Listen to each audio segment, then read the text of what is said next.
श्री सद्गुरु महाराज की जय। सत्संग योग भाग 1 वेद मंत्र। ओम प्रंसा त्रिपलावग्नो मच्छामादस्तं वृषगला अयासो अंगोसिनं पवमानं सखाओ दोर्मर्षंवाणं प्रवदन्ति साकम्। इस मंत्र के द्वारा वेद भगवान इस देह में वसने वाले कांति स्वरूप आत्मा को उपदेश करते हैं कि हे जीवात्माओं, जो उत्तम और अचल समाधि की साधक त्रिगुण आदिकों को पार करके दूध में मिले हुए जल को हंस के पृथक पृथक करने के सामर्थ्य की तरह सत्य और सत्य निर्णय करने में समर्थ परमहंस योगी हो, वह अत्यंत तेज युक्त जो सब देहों में एक समान ईश्वर का व्यापक और रमणीय अनात्माद है, उसको प्रत्यक्ष करने का लक्ष्य करके अपने अंतर में और प्रकट रूप से अस्तित्व सोम रस को योगाभ्यास द्वारा प्राप्त करते हैं। आप सब भी उनका अनुकरण करें। ओम स्वयोजत उरुगायस्य ज्योतिमृथा कृदन्तं मिमितेन गावः परेण संकृणुते तिग्मा श्रृंगो दिवा हरिरद दृशेन मृच्छ्र। इस मंत्र के द्वारा वेद भगवान उपदेश करते हैं कि हे मनुष्यों, हाथ पैर गुदा लिंग रसना कान त्वचा आंखें नाक और मन बुद्धि आदि इंद्रियों के द्वारा ईश्वर को प्रत्यक्ष करने की चेष्टा करना झूठ एक खेल करना है, क्योंकि इनसे वह नहीं जाना जा सकता। वह तो इंद्रियातीत है। हाँ, वह पूर्व मंत्रोक्त परमहंस योगी उस अनाहत नाश से संपन्न परमात्मा को, जिसकी ज्योति शरीर के बाहर और भीतर चंद्र सूर्यादि अनेकों लोकांतरों में तेज और नाना प्रकार की ज्योतियां प्रकट करती है, और उस सोम को जो स्पष्ट प्रकाश युक्त होकर दिनों रात प्रकाशित होता है, प्राप्त करते हैं। केनोपनिषद खंड 1 सामवेद का यन मनसा न मनुते एनाहोर मनोमतम तदेव ब्रह्मं विद्धि नेदं यदेद मुपासते। जो मन से मनन नहीं किया जाता, बल्कि जिससे मनन किया हुआ कहा जाता है, उसी को तो ब्रह्म जान। जिस इस देश काल विषय ने वस्तु की लोक उपासना करता है, वह ब्रह्म है, नहीं है। खंड 2 एह चेद वेदे दत्त सत्य मस्ती न चेद हावेदिन महते विनष्टि भूतेषु भूतेषु विचेत धीरा प्रत्यास्मालोकाद मृता भवन्ति। यदि इस जन्म में ब्रह्म को जान लिया तब तो ठीक है, और यदि उसे इस जन्म में न जाना तब तो बड़ी भारी हानि है। बुद्धिमान लोग उसे समस्त प्राणियों को उपलब्ध करके इस लोक से जाकर मरकर अमर हो जाते हैं।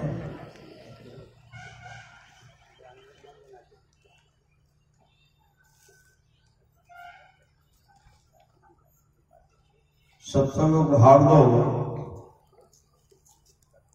भगवान महावीर की वाणी। आत्मशोधक मनुष्य के लिए शरीर का श्रृंगार, स्त्रियों पुरुषों का संसर्ग और पौष्टिक स्वादिष्ट भोजन सब तालपुट विष के समान महान भयंकर। जो मनुष्य निष्कपट एवं सरल होता है उसी की आत्मा शुद्ध होती है, और जिसकी आत्मा शुद्ध होती है उसी के पास धर्म ठहर सकता है। घी से सींची हुई अग्नि जिस प्रकार पूर्ण प्रकाश को पाती है, उसी प्रकार सरल शुद्ध साधक ही पूर्ण निर्वाण को प्राप्त होता है। समाधि की इच्छा रखने वाले तपस्वी श्रवण परिमित तथा शुद्ध आहार ग्रहण करे, निपुण बुद्धि के तत्वज्ञानी साथी की खोज करे और ध्यान करने योग्य एकांत स्थान में निवास करे। जो वीर दुर्जय संग्राम में लाखों योद्धाओं को जीतता है, यदि वह एक अपनी आत्मा को जीत ले, यही उसकी सर्वश्रेष्ठ विजय होगी। जब मन वचन और शरीर के भोगों का निरोध कर आत्मा शैल शैलवत अचल और कंप अवस्था पाती है, पूर्ण रूप से स्पंदन रहित हो जाती है, तब सब कर्मों को क्षय कर सर्वथा मन रहित होकर सिद्धि मुक्ति को प्राप्त करती है। सद्गुरु तथा अनुभवी वृद्धों की सेवा करना, मूर्खों के संसर्ग से दूर रहना, एकांत चित्त से सत शास्त्रों का अभ्यास करना और उनके गंभीर अर्थ का चिंतन करना तथा चित्त में धृति रूपटन शांति प्राप्त करना, यह निःश्रेयस का मार्ग है। जिस प्रकार शिक्षित सधा हुआ तथा कवचधारी घोड़ा युद्ध में विजय प्राप्त करता है, उसी प्रकार विवेकी मुमुक्षु भी जीवन संग्राम में विजयी होकर मोक्ष प्राप्त करता है। जो मुनि दीर्घ काल तक और प्रबद्ध रूप से संयम धर्म का पालन करता है, वह शीघ्राति शीघ्र मोक्ष पद पाता है। भगवान बुद्ध की वाणी। अगर मनुष्य शंका दूर करने में खुश होता है, सदा विचार करता है और ऐसी वस्तु का ध्यान करता है जो शरीर संबंधी नहीं है, तो अवश्य काल की बेरी को काट डालेगा।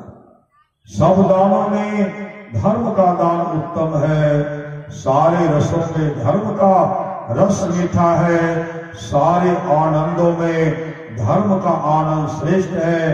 तृष्णा को मारने से सब दुख नष्ट होते हैं। जो कभी अपने को नाम और रूप की वस्तु नहीं समझता और बीते हुए का शोक नहीं करता, वह बेशक भिक्षु कहलाता है।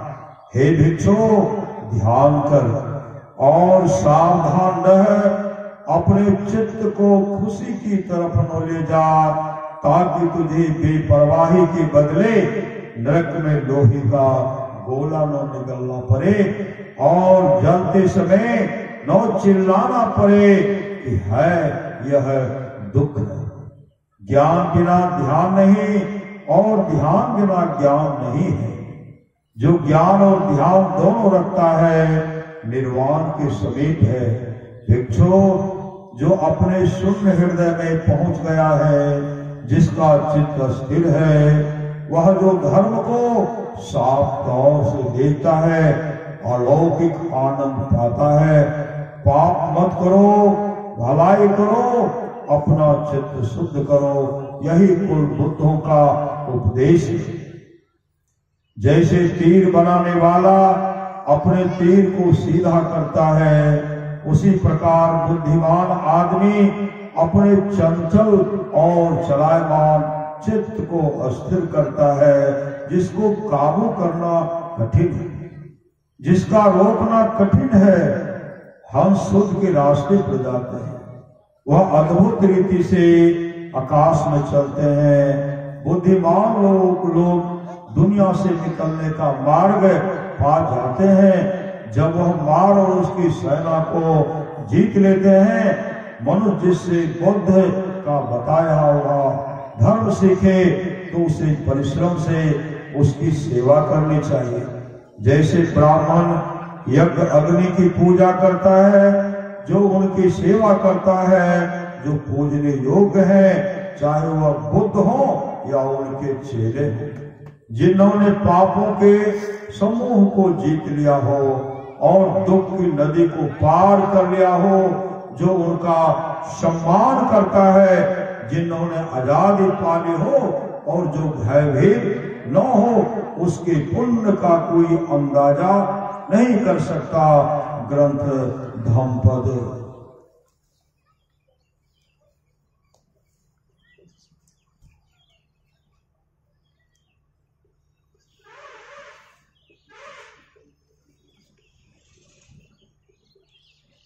सप्तमी भागवत संत कवि साहब की वाणी।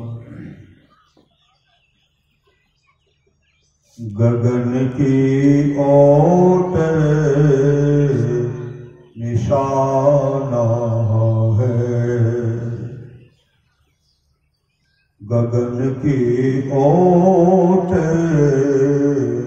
निशाना है, ओट निशाना है, गगन की ओट निशाना है। दहिने सूर चंद्रमा बाएं, तिनके बीच छिपाना है। दहिने सूर चंद्रमा बाएं, तिनके बीच छिपाना है। गगन की ओट निशाना है। तन की कमान सूरत का रौदा, शब्द बान ले ताना है। मारत बाण बिंधातन ही तने, मारत बाण बिंधातन ही तने। सतगुरु का परवाना है,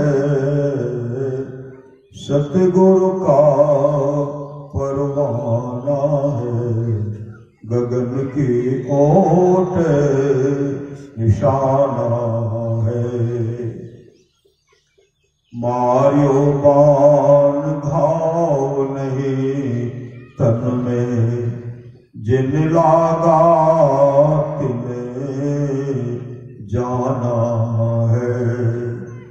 मारियो बाण घाव नहीं तन में, जिन लागा तिने जाना है। कहे कबीर सुनो भाई साधो, कहे कबीर सुनो भाई साधो। जिन जाना तिने माना है,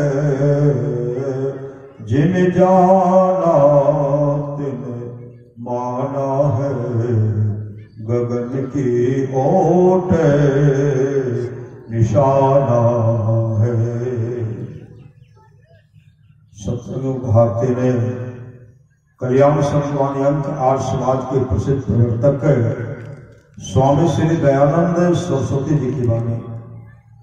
परमेश्वर की नित्य प्रति प्रार्थना और उपासना सबको अनन्य चित्त होकर अवश्य करनी चाहिए, क्योंकि जो मनुष्य नित्य प्रेम भक्ति से परमेश्वर की उपासना करते हैं उन्हीं उपासकों को परम करुणामय अंतर्यामी परमेश्वर मोक्ष रूपी सुख प्रदान कर सदा के लिए आनंद का भागी बनाते हैं। परमेश्वर की उपासना अर्थात योग वृत्ति ही सब कलेशों का विनाश करने वाली और सब शांति आदि गुणों को प्रदान करने वाली है। वही एक परमेश्वर हम सब मनुष्यों का उपास्य देव है। जो मनुष्य उसको छोड़कर दूसरे की उपासना करता है वह पशु के समान बनकर सब दिन दुख भोगता रहता है। सप्तमयोग भाग 4 परमाराश्रम भगवानी। अद्भुत अंतर की डगरिया जहाँ पर चलकर प्रभु मिलते। अद्भुत अंतर की डगरिया जहाँ पर चलकर प्रभु मिलते। जहाँ पर चलकर प्रभु मिलते, जहाँ पर चलकर प्रभु मिलते। अद्भुत अंतर की डगरिया जहाँ पर चलकर प्रभु मिलते। दाता सतगुरु धन्य धन्य जो राह लखा देते। दाता सतगुरु धन्य धन्य जो राह लखा देते। चलत पंथ सुख हो तो महा है। चलत पंथ सुख हो तो महा है। जहाँ अझर झरते। अद्भुत अंतर की डगरिया जहाँ पर चलकर प्रभु मिलते। अमृत धुन की नौबत झरते बरभागे सुनते। अमृत धुन की नौबत झरत बरभागे सुनते। सुनत लखत सुख लहत अद्भुति।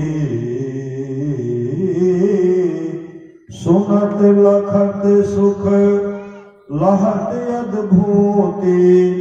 में ही प्रभु मिलते। में ही प्रभु मिलते। अद्भुत अंतर की डगरिया जहाँ पर चलकर प्रभु मिलते। अद्भुत अंतर की डगरिया जहाँ पर चलकर प्रभु मिलते। अद्भुत अंतर की डगरिया जहाँ पर चलकर प्रभु मिलते। महर्षि में अनुभव ज्ञान से परमाराध्य सद्गुरु महाराज की अमृत वाणी जिस महल में राम से मिल सकते हैं वह महल अपना ही शरीर है। अपने शरीर के अंतर की तहों में अपनी दृष्टि से देखे बिना राम को देख नहीं सकते। इस प्रकार देखने के साधन को ही दृष्टि साधन व दृष्टि योग कहते हैं। निर्गुण स्वरूप में और सगुण के सूक्ष्म और सूक्ष्माते सूक्ष्म रूपों में उनके निष्वत केवल पद सुन और विचार कर रत होना केवल कठिन ही नहीं बल्कि असंभव है। जैसे वर्णात्मक नाम भजन प्रथम अवश्य करना चाहिए, वैसे ही अंत में ध्वन्यात्मक नाम का भी भजन अवश्य करना चाहिए। वर्णात्मक नाम अपने अर्थ द्वारा गुण प्रकट करके नामी का केवल परोक्ष ज्ञान देता है और ध्वन्यात्मक नाम अपने आकर्षण द्वारा सूरत को नामी तक एकदम पहुंचाकर उसके अप्रोक्ष ज्ञान का अनुभव करा देता है। स्त्रियों के लिए मोक्ष के हेतु उनके घरों के सास ससुर पति और गुरु की सेवा में यथायुग बरतते हुए साथ ही साथ ईश्वर भक्ति में अनुरक्ति रहनी चाहिए। कोई कोई तो यह भी कहते हैं कि यदि एक जन्म में सत्संग का लसन लग जाए तो अनेक जन्मों तक यह लसन लगे हुए रहकर फिर सत्संग नहीं छूटेगा और अंत में जीवन मुक्ति के बाद परम मोक्ष हो ही जाएगा। जब तक ईश्वर की कृपा नहीं होती है तब तक माया से तर नहीं सकते। ज्ञान को केवल सुनकर विचार कर समझकर और दूसरों को समझाकर वह अवस्था नहीं मिलेगी। दूसरों से कष्टों को पाकर भी अपमान पाकर भी धर्म नहीं छोड़ो।